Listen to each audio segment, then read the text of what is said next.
Et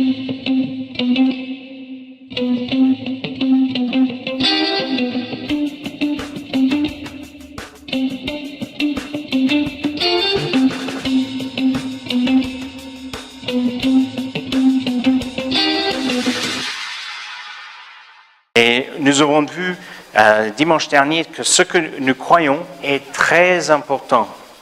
On ne peut pas juste prendre à la légère les choses auxquelles nous croyons d'être vraies ou pas vraies, ou important ou pas important, ou ce qui est biblique, pas biblique.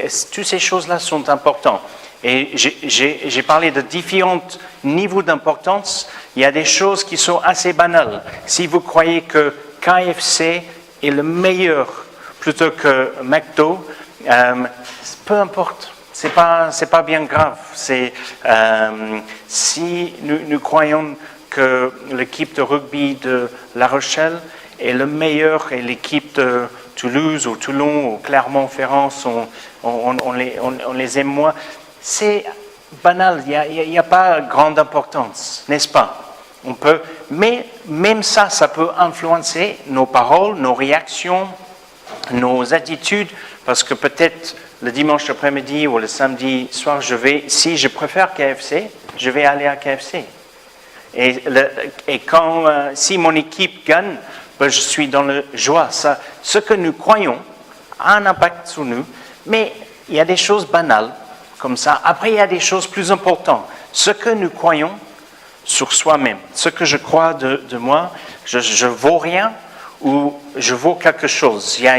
J'ai un manque d'estime de moi, ou j'ai une estime positive de moi-même, ou peut-être même un peu trop. Je rentre dans l'orgueil. Quand je me lève, le soleil se lève. Vous connaissez, vous avez rencontré des gens qui ont un peu cette attitude des fois. Tandis que il faut qu'on ait ce juste milieu avec la foi que Dieu nous a donnée. Mais comme Dieu nous aime, on peut s'aimer soi-même et après aimer les autres et aimer Dieu. Pour ceux qui ont un déficit de leur estime de soi, Dieu veut faire une percée dans ta vie et qu'il veut que tu ouvres votre cœur, ton cœur, pour que son amour puisse rentrer et il peut commencer à faire un travail de restauration et guérison intérieure. Et d'ailleurs, il y a, je crois que c'est samedi prochain, il y a une étude ici sur la guérison intérieure de 10h à midi.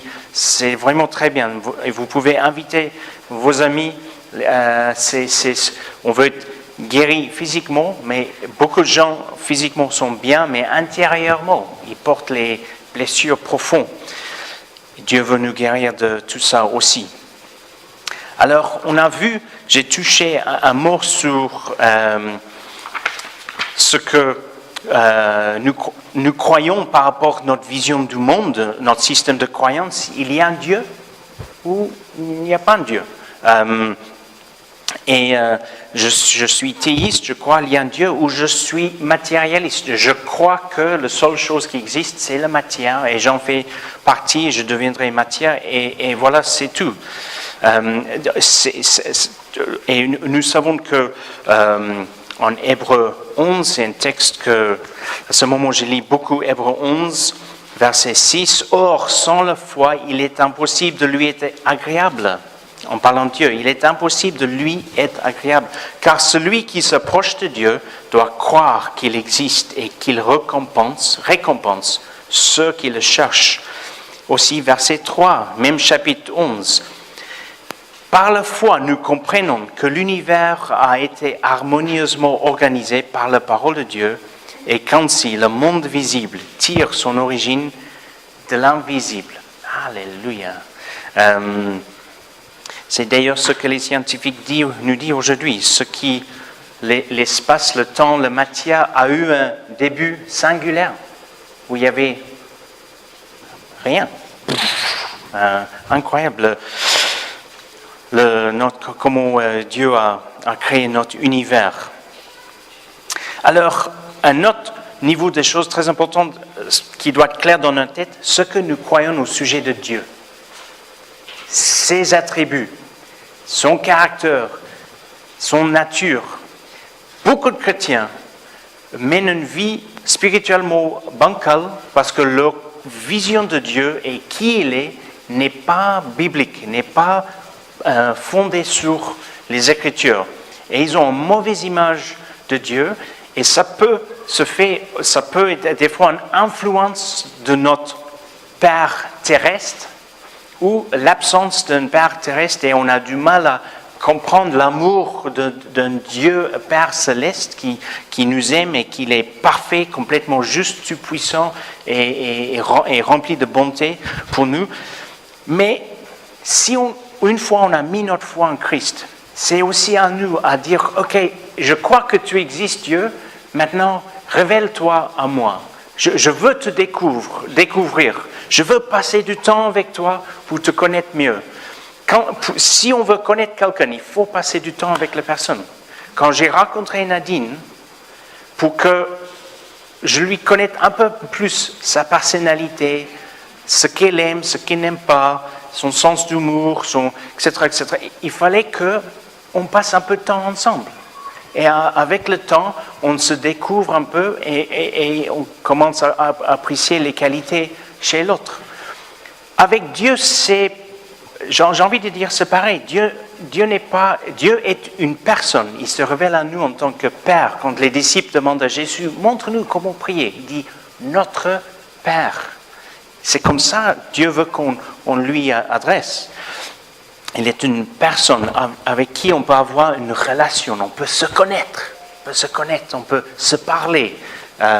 Dieu est un Dieu qui communique, qui parle. Il a fait ça avec Adam et même après la chute, il a continué à communiquer avec son peuple, avec Abraham, avec Moïse et avec nous, à travers sa parole, à travers la création, mais aussi à travers le Saint-Esprit. C'est pour ça cette parole est un encouragement, que le vent du Saint-Esprit souffle sur nous par les dons du Saint-Esprit, tout ça, c'est génial.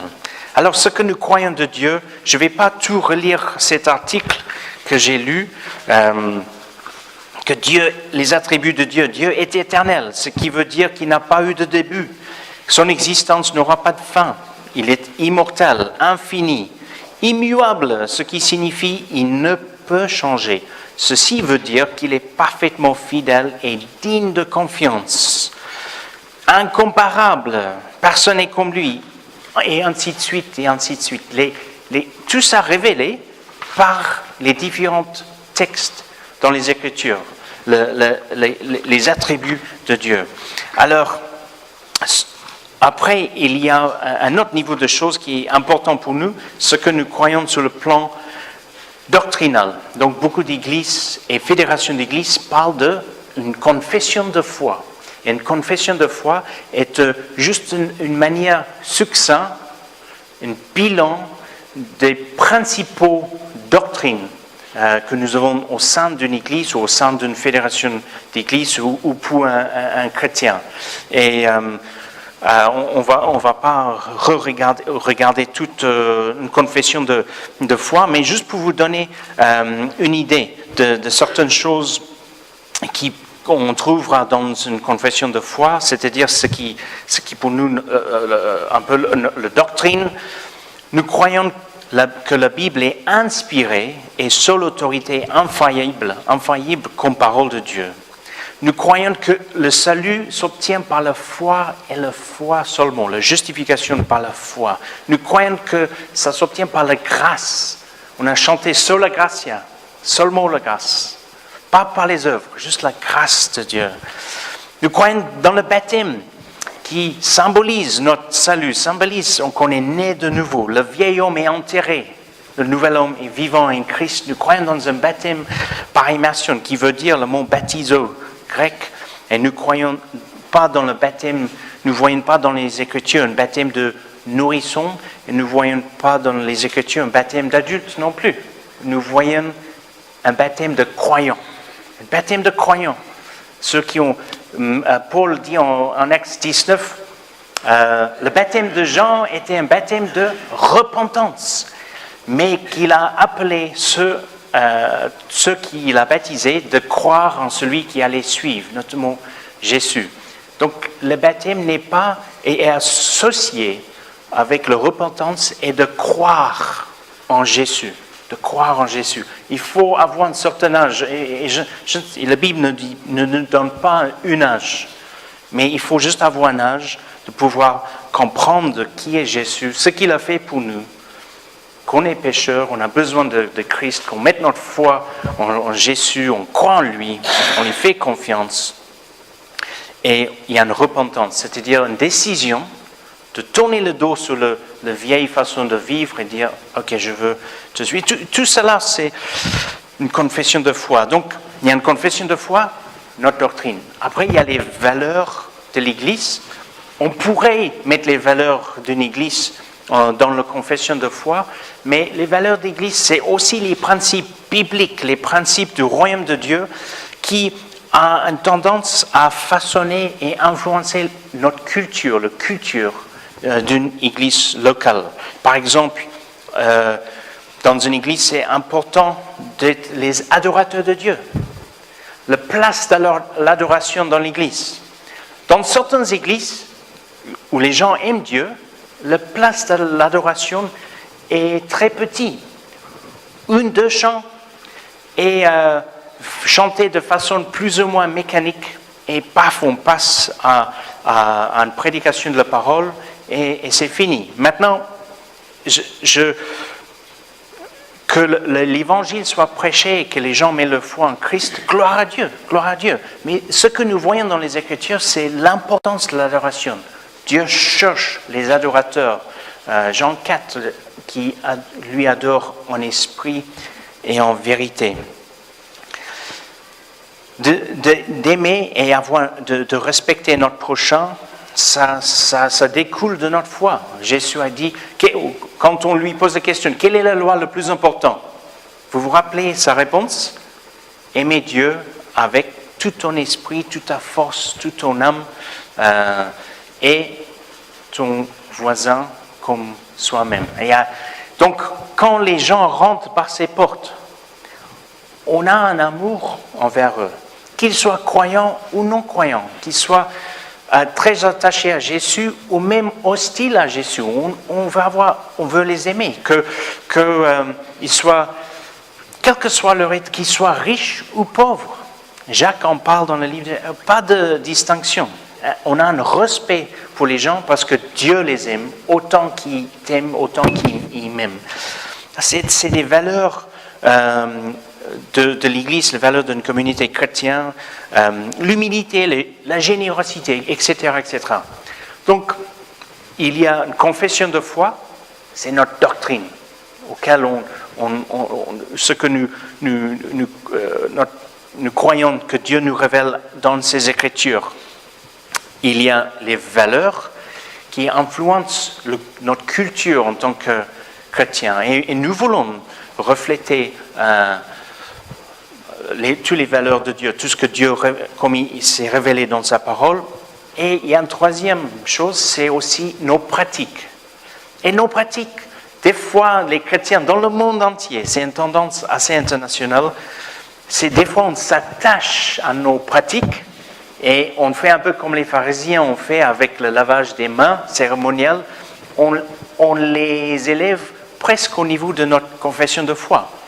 Et il faut que le culte soit comme ça, il faut faire comme ça, même si ces règles, c'est pas écrit dans les Écritures, il faut faire comme ça, il faut faire comme ça. Les pratiques sont flexibles.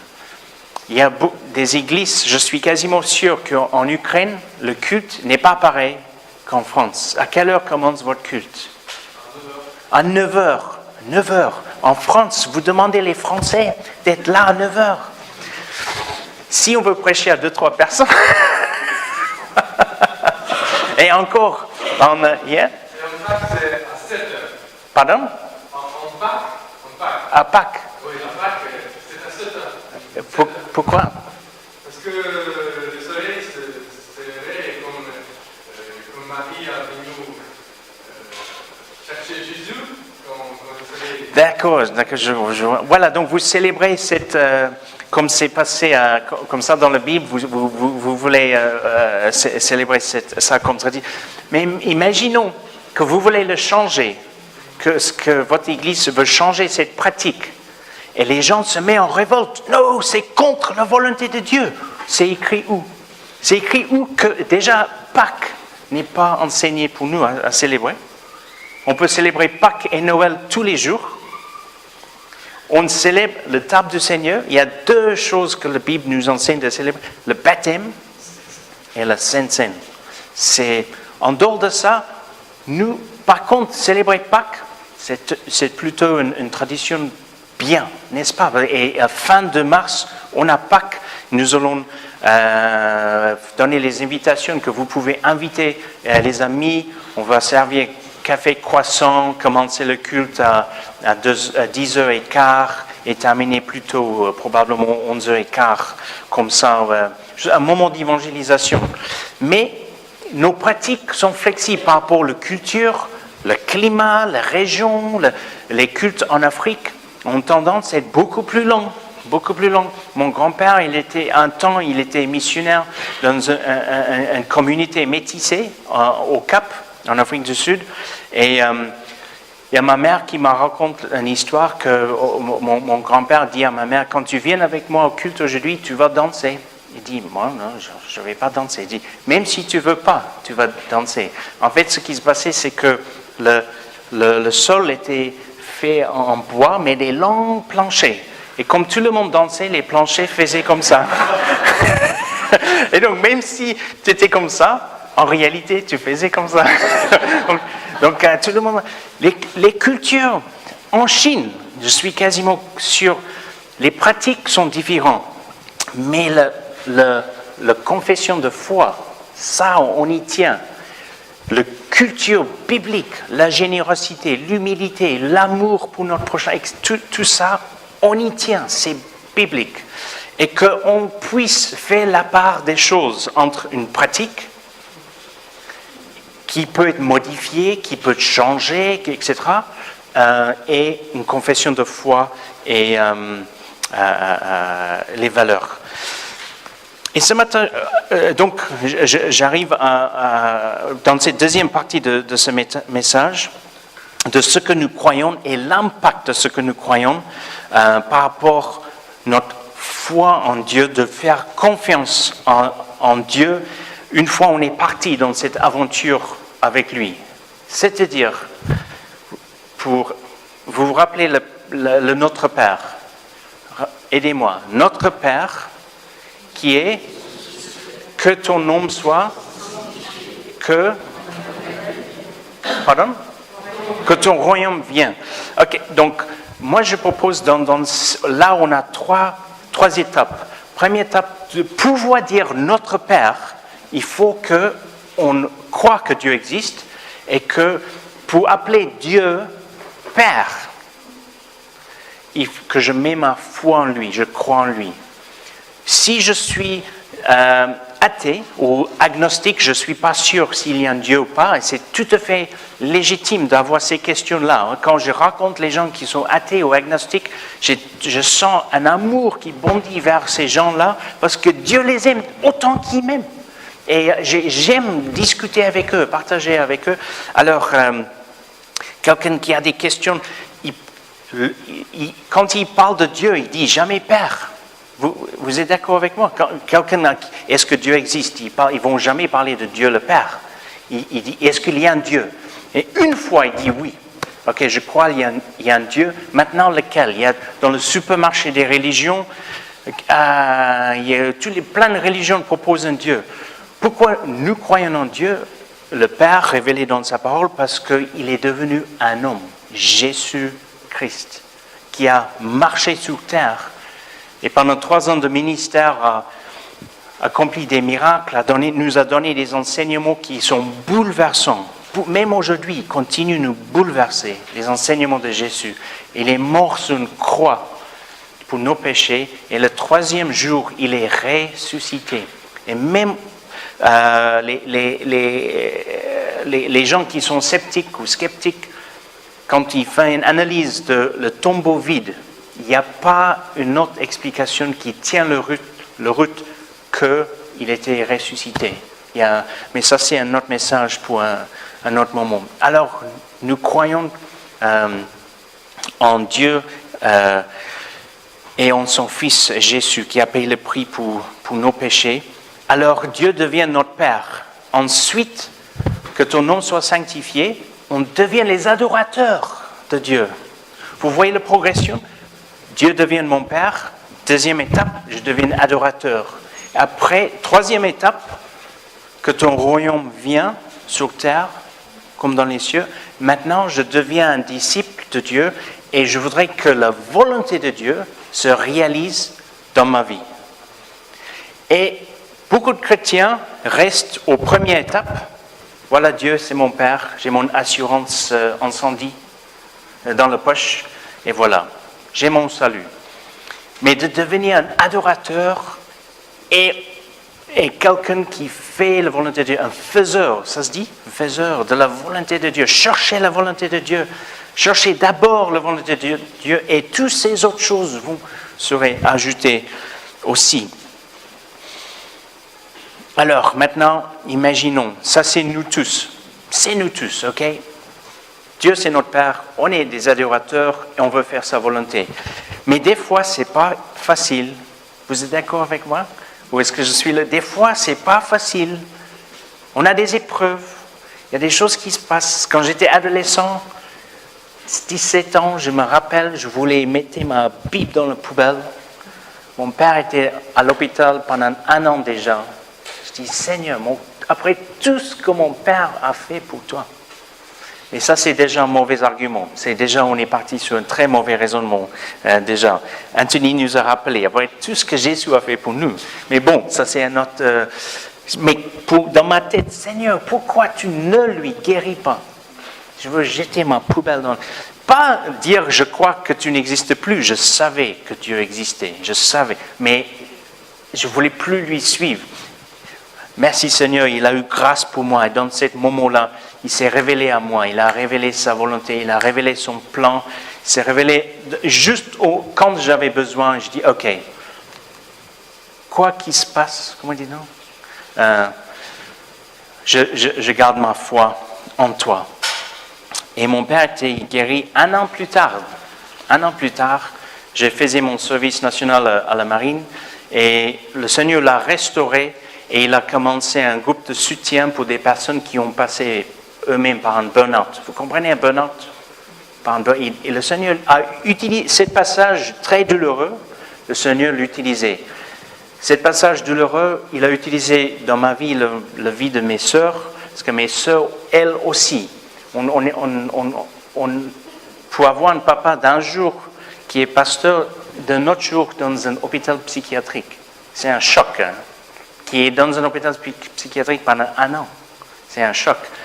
Et aujourd'hui, mes 2 sœurs sont mariées à un homme chacun. Gloire à Dieu hein, pour ça. Notre confession de foi.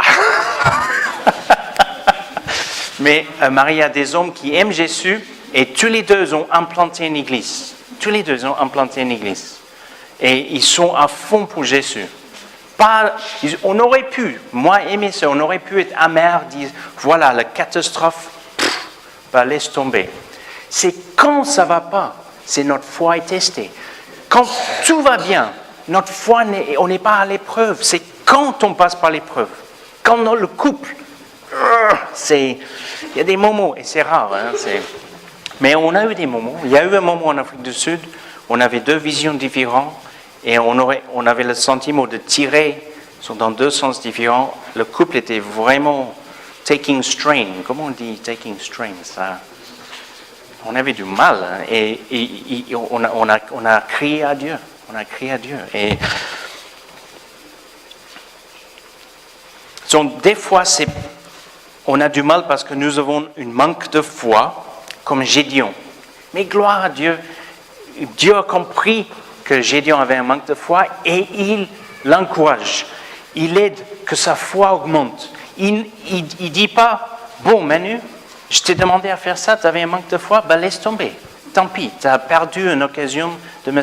Mais il dit, ok, je vais travailler avec Manu, je vais travailler avec Tim, on va l'aider, on va travailler, on va donner les signes, les paroles de connaissance, les paroles prophétiques, les paroles dans sa Bible. Et on va fortifier sa foi qu'il peut faire ce que je lui ai demandé à faire. Des fois, par contre, c'est pas un manque de foi, c'est carrément une rébellion contre la volonté de Dieu. Et là aussi, il faut que nous faisons la part des choses. Dieu révèle sa parole, sa volonté pour tout croyant dans le monde entier à travers sa parole. Et des fois, on dit, Seigneur, je comprends ce que tu veux, mais je pense que tu t'es trompé, ou moi je sais mieux que toi. C'est ça la rébellion. C'est moi, ce que je veux pour moi, je le veux. Et tant pis pour ta volonté, je fais ce que je veux. Et des fois, c'est une rébellion contre la volonté de Dieu. Un exemple, c'est Jonah. Jonah va à Ninive, comment dit-on ? Ninive, va à Ninive, tu prêches à ces peuples-là, tu leur dis de repentir, tourner vers moi, sinon je vais détruire la ville. Jonah, qu'est-ce qu'il dit ? Moi, je vais pas à Ninive, je vais à Joppa. Il a entendu la voix de Dieu. Il savait qu'est-ce que c'était la volonté de Dieu. Il fait le contraire. Il y a tout un tas de raisons pourquoi, et ça c'est un autre message pour un autre dimanche. Et après, il passe par la tempête. Les pauvres mettent-le, qui étaient avec lui. Il avait au moins l'intégrité de dire, c'est moi, jette-moi à la mer et ça va aller mieux pour vous. Au moins, il avait cette intégrité. Hein. Je lui respecte pour ça.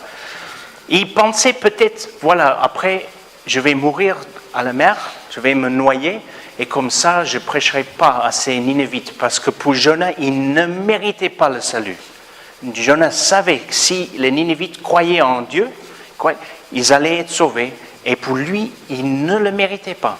C'était un peuple cruel, dur. Mais Dieu avait un autre plan. Dieu, il voulait utiliser Jonah. Il envoie le poisson. Et juste entre parenthèses, Jésus valide. On peut dire, voilà, c'est une fable pour les enfants. Jésus fait référence à Jonah dans le poisson. Hein. Et Jonah prie. Il a 3 jours pour jeûner et prier. Et à la fin, on connaît le reste de l'histoire.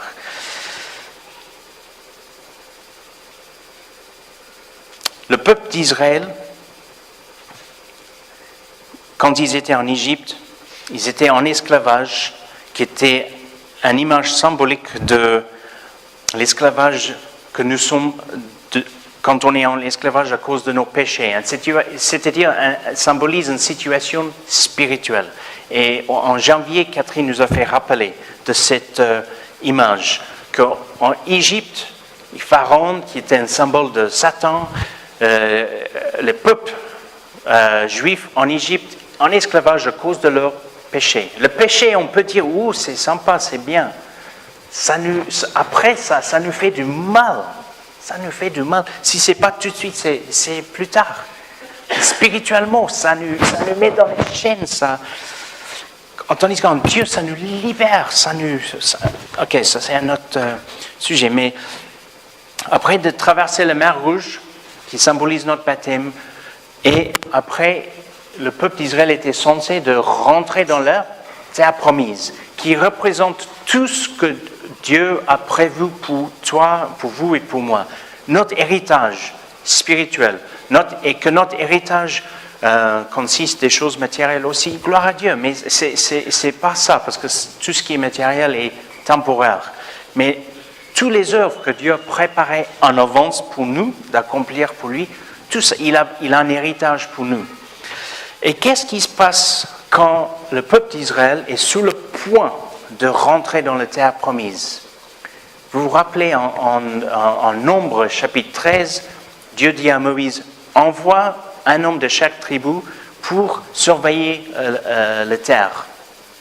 Vois s'ils sont nombreux, peu nombreux. Il y a des forteresses ou pas des forteresses.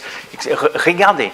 Entre parenthèses, j'aime bien ces textes parce que ça nous montre que quand Dieu nous donne un projet, on n'est on n'est pas obligé de se lancer sans réfléchir.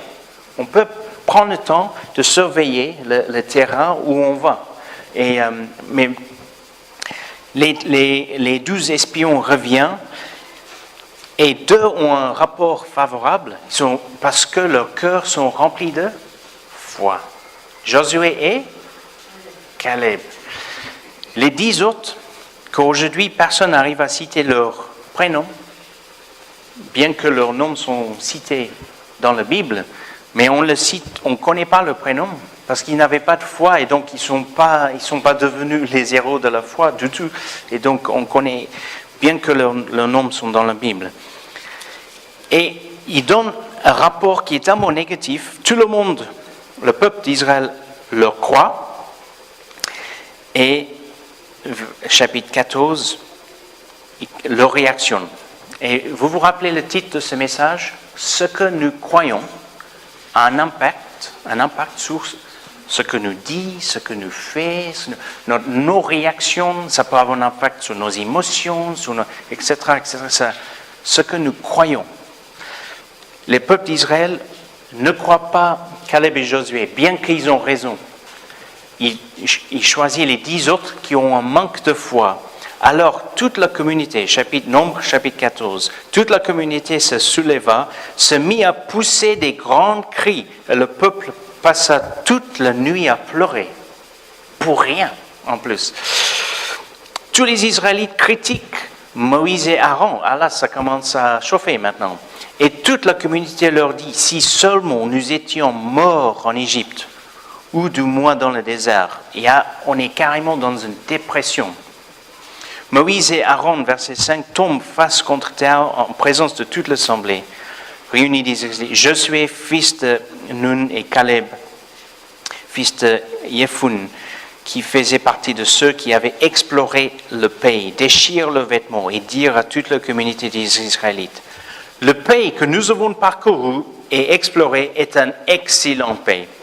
Si l'Éternel nous est favorable, il nous y mènera et il nous donnera ce pays ruisselant de lait et de miel. Seulement, ne vous révoltez pas contre l'Éternel et n'ayez pas peur des gens de ce pays, car nous en ferons qu'une bouchée. Leur ombre protectrice s'est éloignée d'eux, tandis que l'Éternel est avec nous. Ne les craignez donc pas. Ça, c'est le discours des personnes, des hommes qui croient à la parole de Dieu.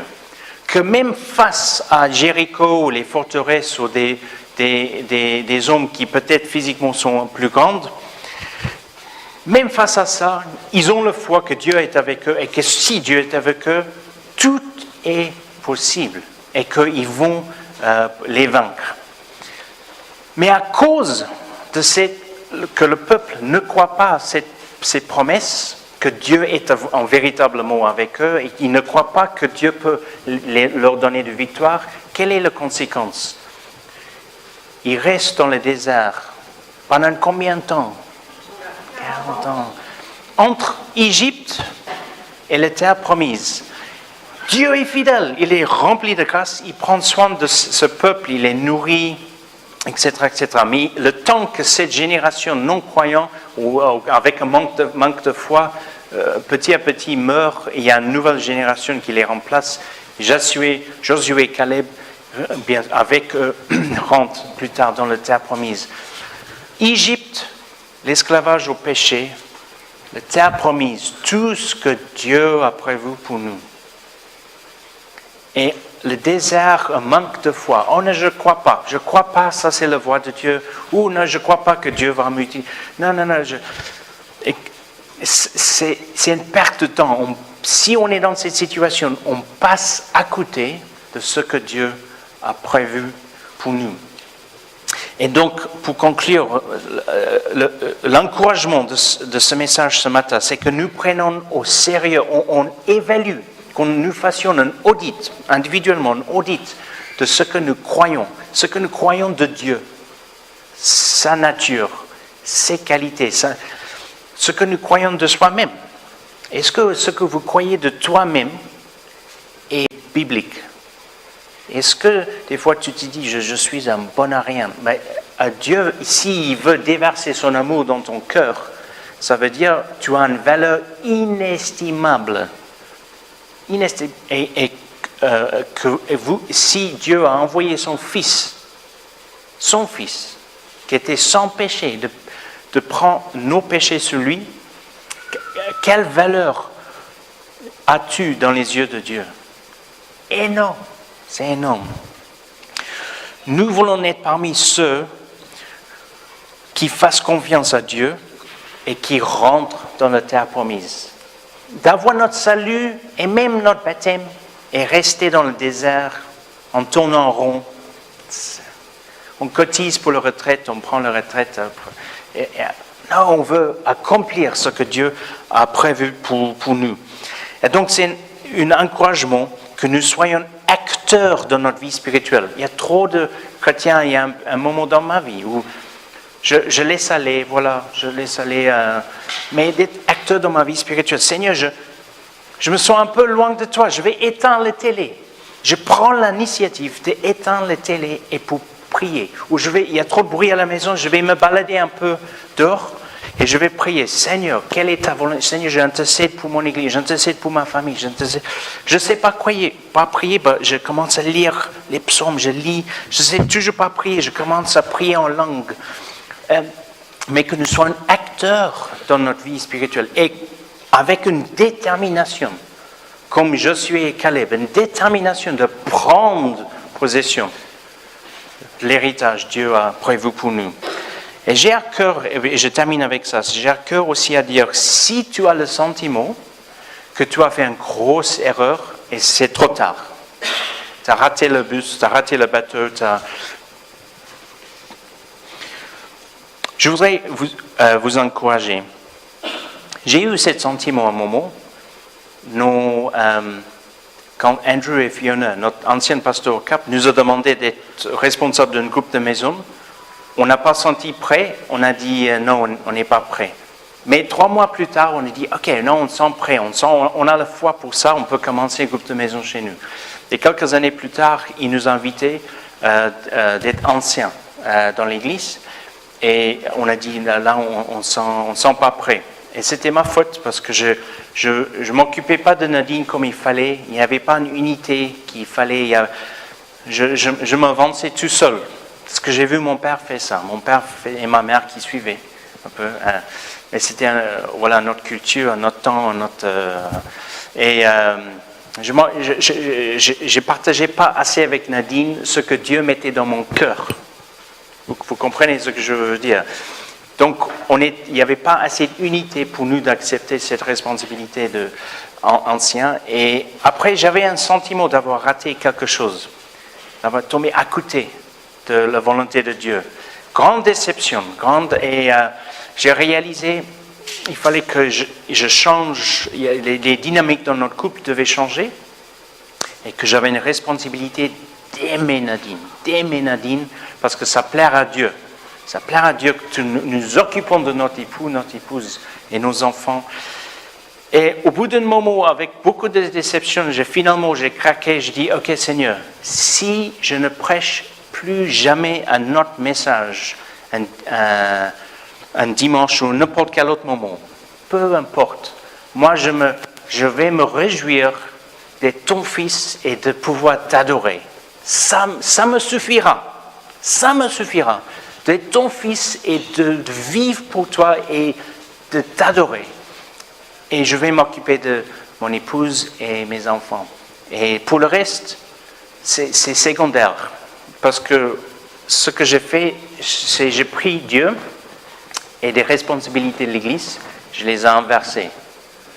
Et ça arrive, ça peut arriver dans nos cœurs. Des fois, ça peut être autre chose, ça peut être les enfants, la carrière, etc. Et donc, c'était juste faire ça. Ok, Dieu, première place. Et un an plus tard, le Seigneur nous a dit, ok, préparez vos plans. Je voudrais que vous veniez en France. Et même à ce moment-là, on ne savait pas qu'on allait venir ici à Rochefort. Il fallait passer par ce moment-là. Moïse n'est pas rentré dans la terre promise parce que quand Dieu a dit, tu parles au rocher, qu'est-ce qu'il a fait? Il a frappé. Et il a pris les choses en main. Il dit, pas tes voix. Moi, je sais comment faire. J'ai déjà fait une fois dans le passé. On frappe. Moïse, dans un moment de colère, il frappe le rocher. Dieu était gracieux, l'eau est sortie. Mais Dieu lui dit, tu ne m'as pas écouté, tu ne rentreras pas dans la terre promise. On pourrait penser, voilà, Moïse, c'est fini pour toi. Tu étais un bon leader. Et d'ailleurs, je ne sais pas s'il y a un meilleur leader que quand on lit tout ce qu'il a fait, le challenge de mener ce peuple. Waouh! Il fallait vraiment être à l'auteur. Moïse, juste à la fin, il te manque cette foi, cette obéissance. Mais, je pense que c'est Matthieu 13, quand Jésus est, comment on dit, tu sais, quand il rayon, comment on appelle? Transfiguration, merci. Il y a la transfiguration de Jésus. 2 hommes apparaissent pour lui parler. Et c'est qui vient pour parler à Jésus? Moïse et Élie. Vous voyez l'honneur que Dieu donne à Moïse? Il a fait une erreur, mais Dieu il a une grâce pour nous. Il nous restaure. Voilà. Donc, si tu as le sentiment d'avoir fait une erreur, et voilà, c'est que nous persévérons avec Dieu, nous disons, Seigneur, ta volonté, je veux faire ta volonté. Tu es mon Père, je veux t'adorer et je veux faire ta volonté. Amen. Prions ensemble. Seigneur, merci pour ta parole, merci pour la façon que tu te révèles à nous à travers ta parole. Ce n'est pas nous qui te définissons. C'est toi